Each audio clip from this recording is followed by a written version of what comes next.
الحمد لله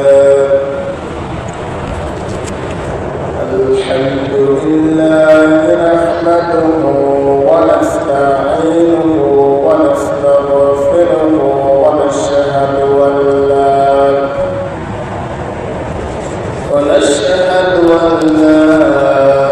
إله إلا الله وحده لا شريك له وأشهد أن محمدا عبده ورسوله فقد قال الله تعالى في كلامه المجيد وقرآنه التوحيد أعوذ بالله من الشيطان الرجيم بسم الله الرحمن الرحيم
Yeah.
আলাইহি ওয়াসাল্লাম আমি তো আদর্শে আমাদের পথ চলা বলছে সাল্লাল্লাহু আলাইহি ওয়াসাল্লাম।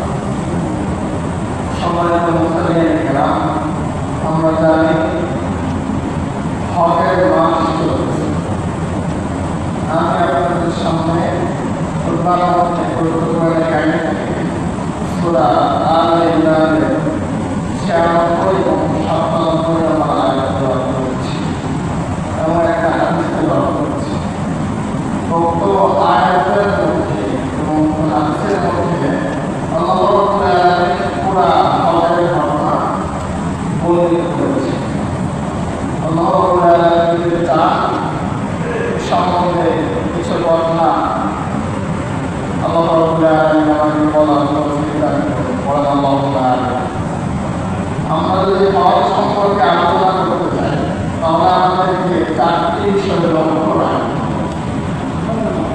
4টি বিষয় যদি আমরা আলোচনা শুনি তাহলে হজের আলোচনা সম্পূর্ণ হবে। 1 নম্বর, হজের গোড়ার কথা।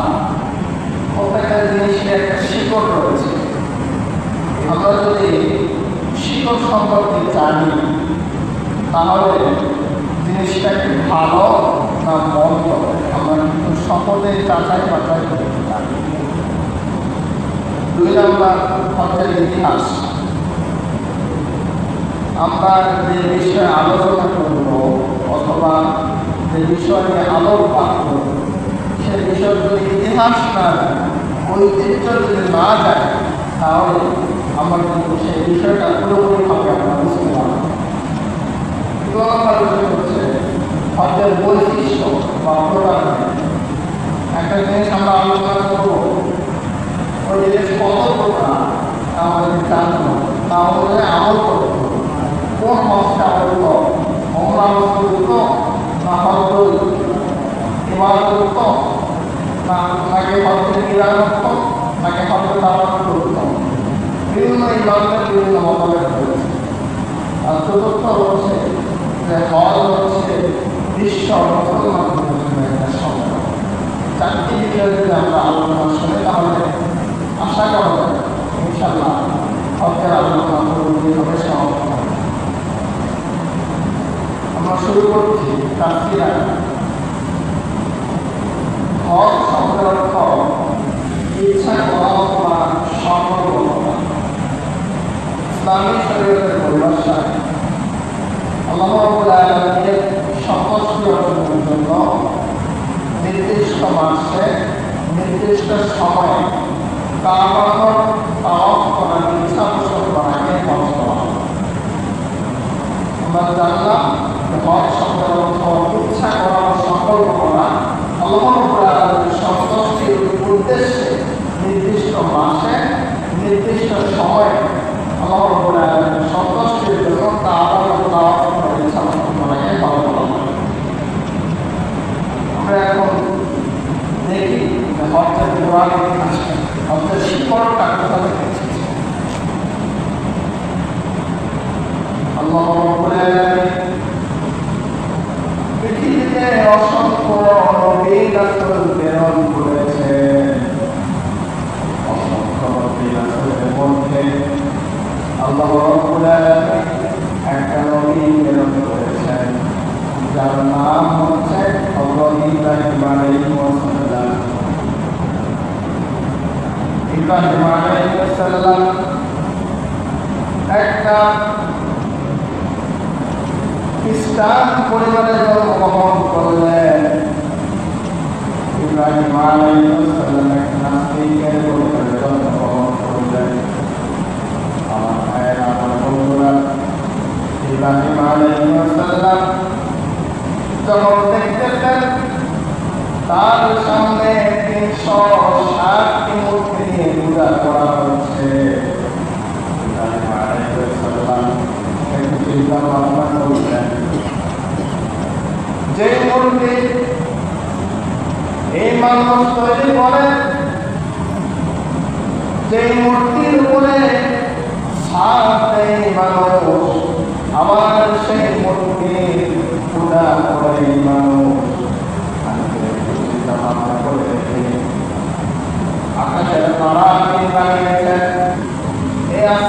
আসমানকে যিনি বানিয়েছেন, এই জমিনকে যিনি বানিয়েছেন, তিনি তো এই মূর্তিগুলো হতে পারে না, তিনি হচ্ছেন মহান আল্লাহ রাব্বুল আলামিন। হযরত ইব্রাহিম আলাইহিস সালাম যখন এরকম চিন্তা ভাবনা করলেন, হযরত ইব্রাহিম আলাইহিস সালাম এক পর্যায়ে ঘোষণা করে দিলেন,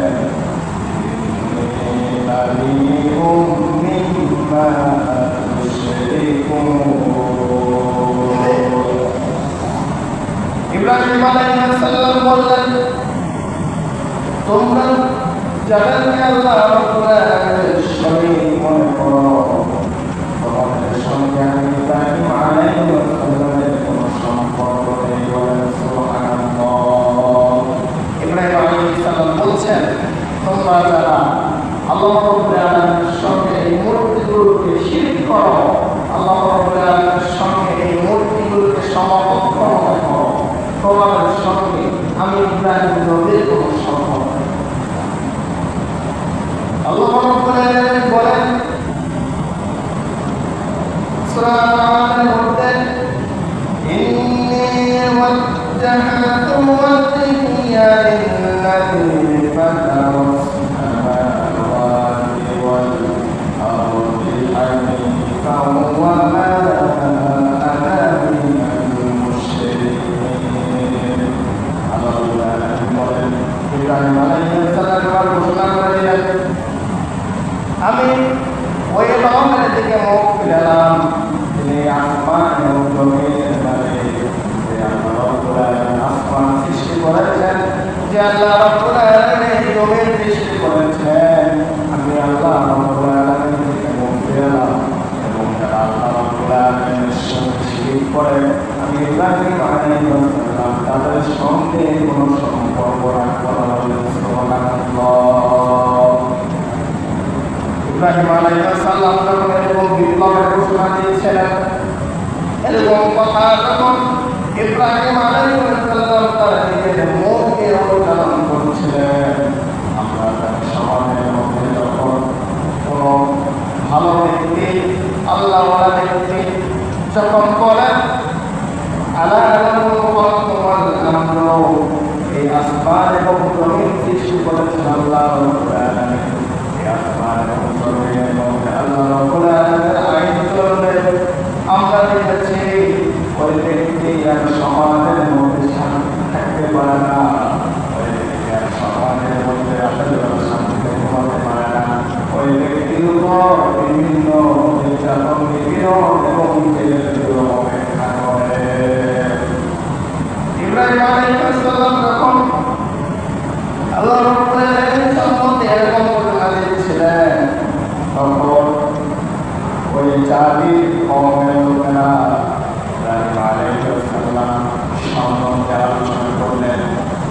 ইব্রাহিম তো আমাদের মূর্তিগুলো ভেঙে দিতে যাচ্ছে, ইব্রাহিম তো বলছেন এই মূর্তিগুলোর কোনো ক্ষমতা নেই, একমাত্র আল্লাহ রাব্বুল আলামিনের ক্ষমতা রয়েছে। এখন আমরা ইব্রাহিমকে কি করব? তারা সিদ্ধান্ত করে উপনীত হল, আমরা ইব্রাহিমকে এবার আগুনের মধ্যে করবো। সিদ্ধান্ত ঘোষণা করলেন যে আমরা এবার ইব্রাহিমকে আগুনের কুণ্ডলের মধ্যে নিক্ষেপ করব। ঠিক দেখা গেল হযরত ইব্রাহিম আলাইহিস সালামকে তারা আগুনের কুণ্ডলের মধ্যে নিক্ষেপ করলো। আল্লাহ তাআলা আগুনকে বললেন, কুল্লা ইয়া নারু কুনি বারদান সালামুন আলা ইব্রাহিম। ও আগুন, তুমি ইব্রাহিমের জন্য ঠান্ডা হয়ে যাও, তুমি ইব্রাহিমের জন্য শান্তি হয়ে যাও, ইব্রাহিমের জন্য তাপ দিও না। আল্লাহ রাব্বুল আলামিনের আদেশ মতো হযরত ইব্রাহিম আলাইহিস সালাম ওই অগ্নিকুণ্ডের মধ্যে আল্লাহ তাআলার নির্দেশ অনুযায়ী সবচেয়ে শান্তিতে বসবাস করছিলেন। বলেন সুবহানাল্লাহ। হযরত ইব্রাহিম আলাইহিস সালাম এভাবে বিভিন্ন পরীক্ষার সম্মুখীন হয়েছেন, তবুও তিনি আল্লাহ রাব্বুল আলামিনকে ভুলে যান নাই। ইব্রাহিমকে আমি বিভিন্ন পরীক্ষা দিচ্ছি, ইব্রাহিমকে আগুনের মধ্যে নিক্ষেপ করা হলো, তবুও ইব্রাহিম আমাকে ভুলে যায় নাই। এবার আমি ইব্রাহিমের থেকে পরীক্ষা নিব। তাকে 90 বছর বয়স আরেক বর্ণনা এসেছে 90 বছরের চাইতে 4 বছর কম বয়স যখন হয়ে গেল, আল্লাহ রাব্বুল আলামিনের সন্তান কামনা করলেন। আল্লাহ রাব্বুল আলামিন ইব্রাহিম আলাইহিস সালামকে সন্তান দান করলেন। আল্লাহ রাব্বুল আলামিন তাদের কথা স্বপ্ন দেখাচ্ছে, ও ইব্রাহিম, তুমি তোমার এই প্রিয় সন্তানকে কুরবানি করো। ও ইব্রাহিম, তুমি আমি রাব্বুল আলামিনের আদেশে মেনে নাও, তাহলে তুমি আল্লাহ রাব্বুল আলামিনের বান্দা হতে পারবা। আল্লাহ রাব্বুল আলামিনের আদেশ অনুযায়ী ইব্রাহিম আলাইহিস সালাম তার সন্তানকে কুরবানি করার জন্য নিয়ে গেলেন। আল্লাহ রাব্বুল আলামিন ইব্রাহিম আলাইহিস সালামের প্রতি এবারও সন্তুষ্ট হলেন এবং হযরত ইব্রাহিম আলাইহিস সালাম ঘোষণা দিলেন, আসলাম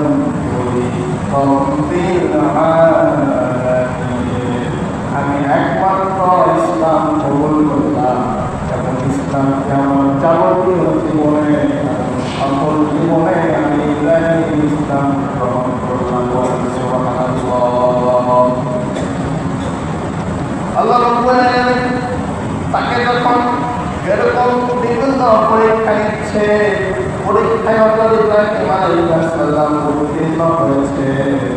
আল্লাহ রাব্বুল আলামিন হযরত ইব্রাহিম আলাইহিস সালামকে বললেন, ও ইব্রাহিম, আমি তো তোমার থেকে বিভিন্ন পরীক্ষা নিয়েছি, বিভিন্ন বিপদ আপদ তোমার উপর দিয়েছি, তুমি সকল পরীক্ষায় জয়লাভ করেছ, সকল পরীক্ষায় উত্তীর্ণ হয়েছ।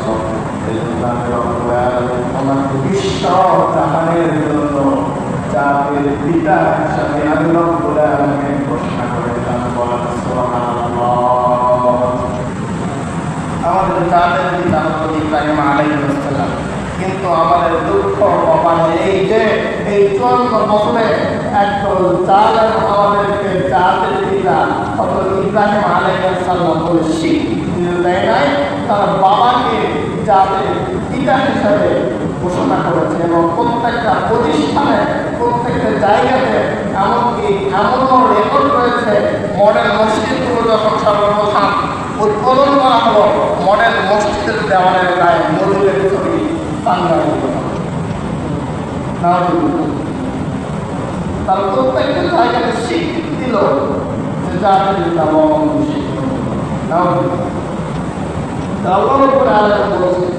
জাতির পিতা একমাত্র হযরত ইব্রাহিম আলাইহিস সালাম। আল্লাহ রাব্বুল আলামিন সূরা বাকারার 134 নম্বর আয়াতের মধ্যে স্বীকৃতি দিচ্ছেন, وَإِذِ ابْتَلَىٰ إِبْرَاهِيمَ رَبُّهُ بِكَلِمَاتٍ فَأَتَمَّهُنَّ قَالَ إِنِّي جَاعِلُكَ لِلنَّاسِ إِمَامًا قَالَ وَمِن ذُرِّيَّتِي قَالَ أَنَالُ أَحَدِ الظَّالِمِينَ।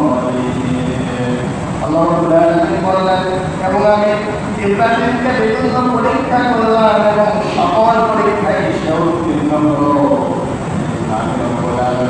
ইব্রাহিমকে বিশ্বজাহানের জন্য জাতির পিতা হিসেবে ঘোষণা করলাম। আল্লাহ রাব্বুল আলামিন তাকে যখন জাতির পিতা হিসেবে নির্বাচন করে দিলেন, হযরত ইব্রাহিম এবার বললেন, আমাকে তো আল্লাহ রাব্বুল আলামিন জাতির পিতা হিসেবে নির্বাচন করেছে, এখন আমার দায়িত্ব হচ্ছে আমি বিশ্ব জাহানের মধ্যে এমন একটা ইসলামী আন্দোলন প্রতিষ্ঠা করব, সেই ইসলামী আন্দোলনের মাধ্যমে আমি মানুষদের কাছে কাজ করতে পারব। ইব্রাহিম আলাইহিস সালাম চিন্তা করলেন, আমি এবার এই বিশ্ব জাহানের মধ্যে এমন একটা ইসলামী আন্দোলন প্রতিষ্ঠা করব, সেই ইসলামী আন্দোলনের দ্বারা আমি সমগ্র বিশ্ববাসীর কাছে দাওয়াত পৌঁছাতে পারব। ইব্রাহিম আলাইহিস সালাম এই সিদ্ধান্ত নিয়ে একটা ইসলামী আন্দোলন প্রতিষ্ঠা করলেন। ইসলামী আন্দোলন সর্বপ্রথম সূচনা করেছে ইব্রাহিম আলাইহিস সালামের শাসনামলে। ইব্রাহিম আলাইহিস সালাম ইসলামী আন্দোলন প্রতিষ্ঠা করার পরে তার ভাইয়ের ছেলে হযরত লূত আলাইহিস সালামকে একটা রাজ্যের দায়িত্ব দিলেন। বর্ণিত আছে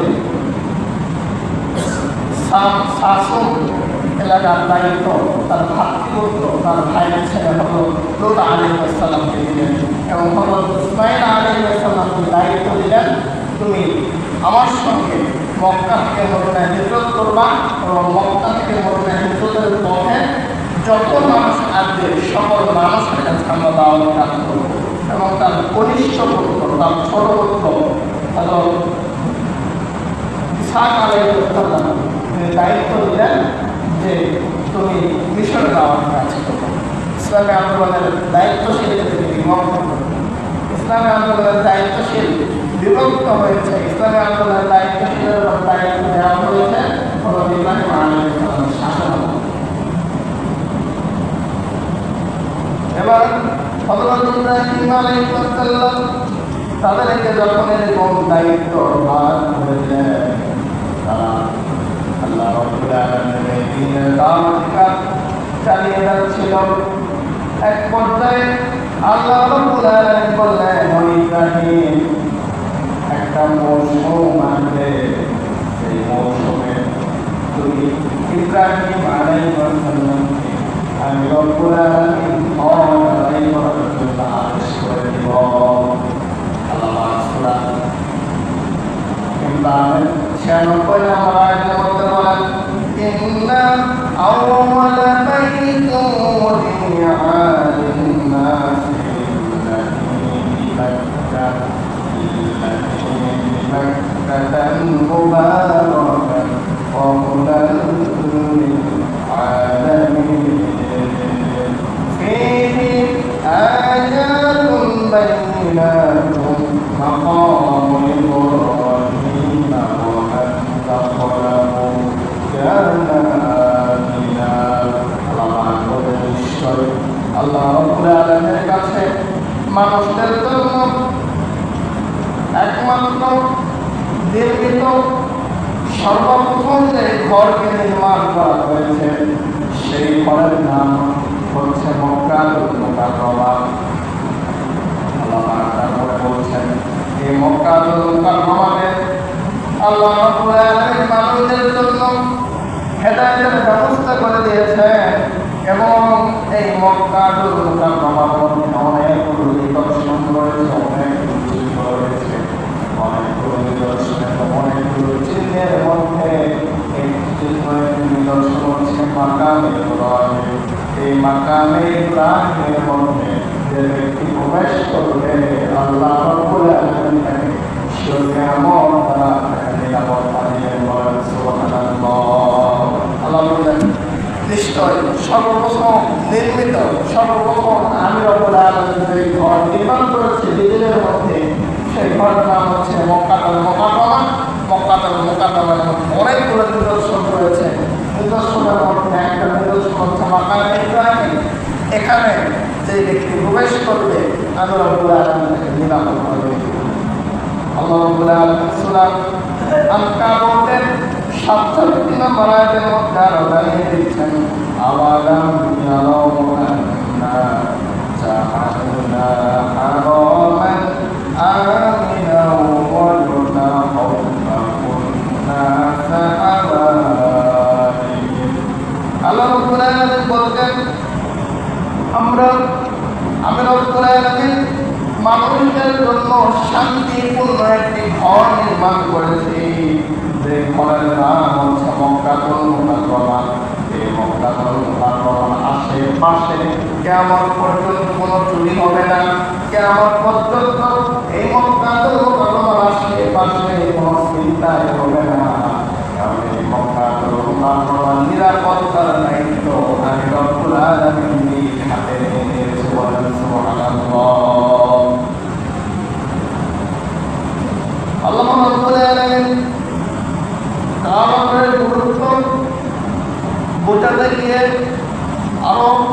ইরশাদ করেন সূরাতুল বাকারা 125 নম্বর আয়াতের মধ্যে আল্লাহ পাক বলেন ওয়াইদে জাআলনাল বাইতা মাসাবাতুল লিন-নাসি ওয়া আমান্না ওয়া তাখিযু মিন মাকামি ইব্রাহিম মুসাল্লা ওয়া আ'idna ইলা ইব্রাহিম ওয়া إسماعيل عن ظهر بيته الطائفين والعاكفين والركع السجود এবং স্মরণ করো আমি রব্বুল আলামিন মুসলমানদের একটা নিরাপদ আশ্রয়স্থল বানিয়ে দিয়েছি। সেই আশ্রয়স্থলের নাম হচ্ছে মক্কাতুল মুকাররমা। বললেন এই মক্কাতুল মুকাররমার আশেপাশে যারা তাওয়াফ করবে, এই মক্কাতুল মুকাররমার আশেপাশে অবস্থান করবে এবং এই মক্কাতুল মুকাররমা যারা নামাজ পড়বে, আমি রব্বুল আলামিন তাদেরকে এই মক্কাতুল মুকাররমার আশেপাশে নামাজ পড়ার জন্য অবস্থান করার জন্য নামাজ পড়ার জন্য আমি রব্বুল আলামিন হাত দ্বারা নিয়ামত দান করব। সুবহানাল্লাহ। কারণ এই মক্কাতুল মুকাররমা নির্মাণ করেছেন হযরত ইব্রাহিম আলাইহিস সালাম এবং তার পুত্র হযরত ইসমাঈল আলাইহিস সালাম। এই হচ্ছে মক্কাতুল মুকাররমার গুরুত্ব। আল্লাহ রাব্বুল আলামিন আরো গুরুত্ব বর্ণনা করছেন সূরাতুল বাকারা 127 নম্বর আয়াতের মধ্যে আল্লাহ রাব্বুল আলামিন মক্কাতুল মুকাররমার আরো গুরুত্ব বর্ণনা করছেন। আল্লাহ পাক বলছেন ওয়াইদ ইয়ারাল্লাহু ইব্রাহিম কাওয়ামিনা মিনাল বাইতি ওয়া ইসমাঈল রাব্বানা তাকাব্বাল إنك أنت السميع العليم ربنا واجعلنا المسلمين لك ومن ذريتنا أمة مصلة لك وأرنا مناسكنا وتب علينا إنك أنت التواب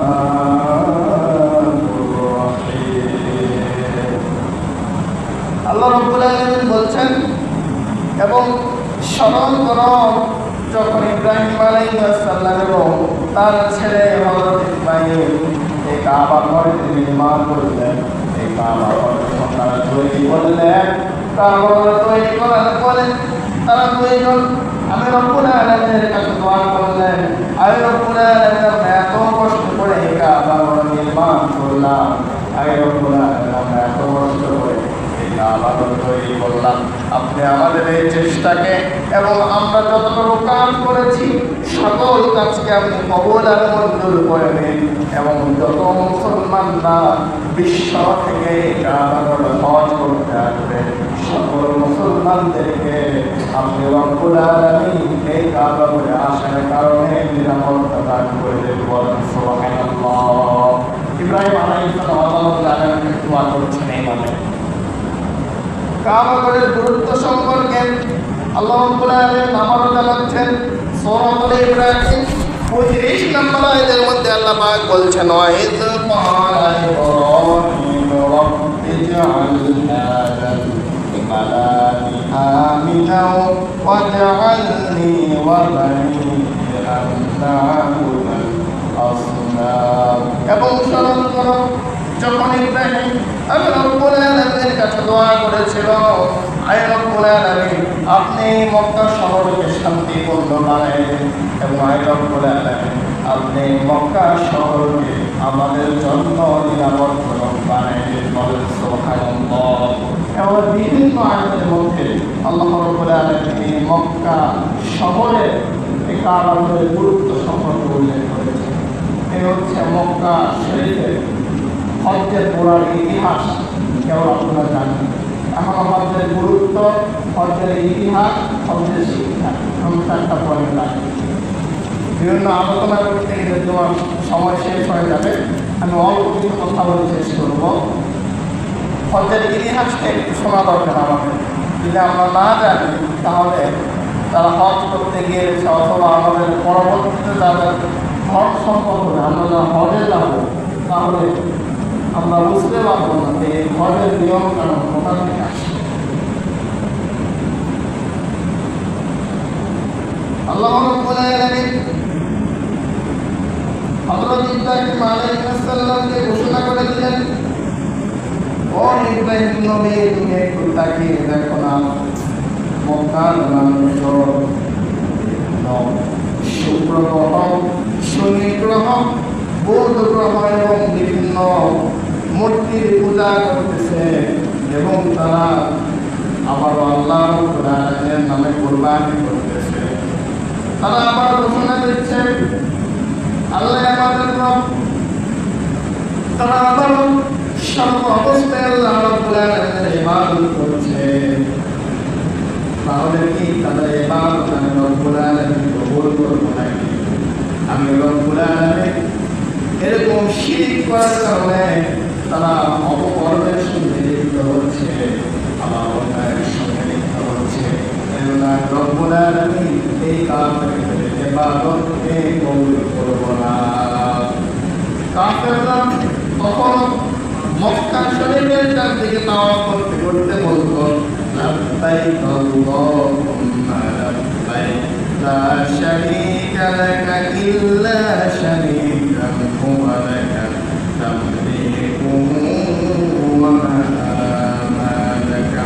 আর আমরা আপনার কাছে উপস্থিত হয়েছি এবং আপনার সঙ্গে আমরা কোনো শরীক করবো না এবং আপনি আমাদের মানেন, এই কথা বলতাম। কিন্তু আবার আল্লাহ রাব্বুল আলামিনকে এভাবে সাক্ষী দিত, আবার তারা কি করত? মূর্তি পূজা করত। আবার এমন বর্ণিত আছে যে কাবাগরের দেওয়ালে তারা কুরবানির পশু জবাই করে কুরবানির পশুর রক্ত এবং মাংস আবার কেটে তারা হালাইয়ে আসতো এবং বলতো রব্বুল আলামিন আপনি এগুলো খান বলে না, এরকম কাজ করা। এই জন্য আল্লাহ রাব্বুল আলামিন তাদের হজকে, তাদের কুরবানিকে কিছুতে আল্লাহ রাব্বুল আলামিন কবুল করেন না। ইব্রাহিম আলাইহিস সালাম আল্লাহ রাব্বুল আলামিন এই সম্বন্ধে পবিত্র কোরআনে কারীমে সূরা ইমরানের ৯৭ নম্বর আয়াতের মধ্যে বলে দিয়েছেন, কাফেররাও তো রব্বুল আলামিনের ইবাদত করছে, ইবাদত করছে এবং আল্লাহ রাব্বুল আলামিন ওই ইবাদতকে গ্রহণ করেন না। যে ইবাদত কোনো বান্দা লোক দেখানোর জন্য হয়। আল্লাহ রাব্বুল আলামিন কাফেরদের সম্বন্ধে প্রথমে বলছেন সূরাতুল ইমরান ৯৭ নম্বর আয়াতের মধ্যে আল্লাহ ঘোষণা করছেন, ওয়ালিল্লাহি আলান নাসি হিজ্জুল বাইতি মান ইসতাতা ইলাইহি সাবিলা ওয়া মান কাফারা ফাইন্নাল্লাহা গনিয়্যুন আলিম আলামিন। আল্লাহ রাব্বুল আলামিন বলছেন মানুষদের উপরে আল্লাহ রাব্বুল আলামিনের একটা হক হচ্ছে তারা কাবার তাওয়াফ করবে, কিন্তু যারা কুফরি করে, যারা কাফের অবস্থায় আল্লাহ রাব্বুল আলামিনের কাবার তাওয়াফ করবে, আল্লাহ রাব্বুল আলামিন তাদের তাওয়াফকে কবুল করবেন না, আল্লাহ রাব্বুল আলামিন তাদের কোনো ইবাদতকে কবুল করবেন না এবং আল্লাহ রাব্বুল আলামিন তাদেরকে জান্নাত দিয়েছেন। তোমরা কখনোই বিশ্বজাহানের মোকাবেক হচ্ছেন একমাত্র আল্লাহ রাব্বুল আলামিন, বিশ্বজাহানের মোকাবেক ছিল। এজন্য আল্লাহ রাব্বুল আলামিন শিরকের ইবাদত বান্দার জন্য কবুল করবেন না। কাফেরদেরকে আল্লাহ রাব্বুল আলামিন কেন দিয়েছেন? আমরা একটা হাদিস পাঠ করেছি তেলাওয়াতের শুরুতে। রাসূলুল্লাহ সাল্লাল্লাহু আলাইহি ওয়াসাল্লাম বলছেন, আল হাজ্জুল মাবরুর লাইসা লাহুল জাযাউ ইল্লাল জান্নাহ। রাসূল সাল্লাল্লাহু বলছেন কবুল হজের একমাত্র পুরস্কার হচ্ছে জান্নাত। তো রাসূল সাল্লাল্লাহু বলছেন যে তার সামর্থ্য থাকা সত্ত্বেও কোনো ব্যক্তি যদি হজ আদায় না করে সামর্থ্য রয়েছে, জমি জায়গা রয়েছে, তবু আপনি পর্যায়ে গেলেন না, আল্লাহ রাব্বুল আলামিনের হুকুমকে পালন করলেন না। রাসূল সাল্লাল্লাহু আলাইহি ওয়াসাল্লাম বলছেন, আপনি মৃত্যুবরণ করার সময় যেন ইহুদি অথবা খ্রিস্টান হয়ে মৃত্যুবরণ করেন। আমরা কি চাই যে আমরা মৃত্যুর সময় ইহুদি অথবা খ্রিস্টান হয়ে মৃত্যুবরণ করি? কিছুতেই আমরা চাই না। আমরা সকলে চাই যে আমরা মৃত্যুর সময় ঈমানদার হয়ে মৃত্যুবরণ করি। এজন্য আমাদের যাদের সামর্থ্য রয়েছে, আমরা ইনশাআল্লাহ আমাদের মৌসুম চলছে, আবারও আগামী বছর হওয়া যাবে, আমরা নিয়োগ করে নিব। যাদের সামর্থ্য রয়েছে আমরা ইনশাআল্লাহ আমাদের যাওয়ার চেষ্টা করব। আমি ছোট মানুষ হিসাবে অর্থাৎ গুরুত্ব সম্পর্কে যতটুকু আলোচনা করলাম, আল্লাহ রাব্বুল আলামিন প্রথমে আমাকে নিজে এবং আপনাদের সকলকে বোঝার এবং আমল করার তৌফিক দান করুন। ওয়া আখিরু দাওয়ানা আলহামদুলিল্লাহি রাব্বিল আলামিন। আসসালামু আলাইকুম ওয়া রাহমাতুল্লাহি ওয়া বারাকাতুহু।